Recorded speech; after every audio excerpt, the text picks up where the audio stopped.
Yeah, yeah, yeah, yeah. Because I'm happy. I'm a Muslim, that's what makes me happy, and that's the truth. Can we have the next question from the brother from mic 1? Good evening, Dr. Zakir Naik. Welcome to Malaysia. Tun Dr. Mahathir, thank you for inspiring us as usual. I have a very fundamental question. My name is Dr. Chong.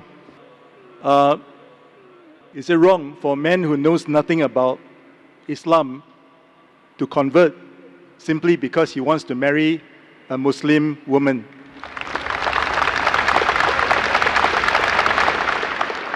Is it wrong for non-Muslim, if he doesn't know about Islam, to convert only because he wants to marry a Muslim girl? Correct. Is it wrong? Brother, it is not recommended, but it's not wrong, it is correct because he's coming closer to the truth. Better would be that the person reads Islam, understands Islam, and accepts it and then marry, rather than he's only converting for marriage. But even if he converts only for marriage, many a time love is blind. But that may be one of the stepping stones for coming towards the truth.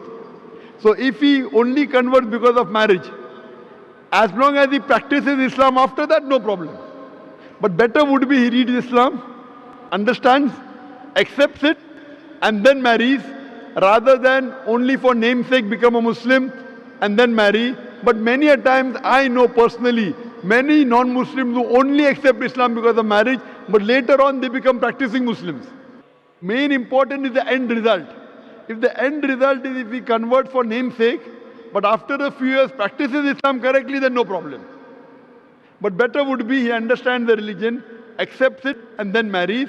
But even if he accepts it without understanding, as long as he practices correctly, there is no problem. Hope that answers the question. Thank you. Let me tell you about my happiness. I get my happiness from Islam. It makes me kind and a better human.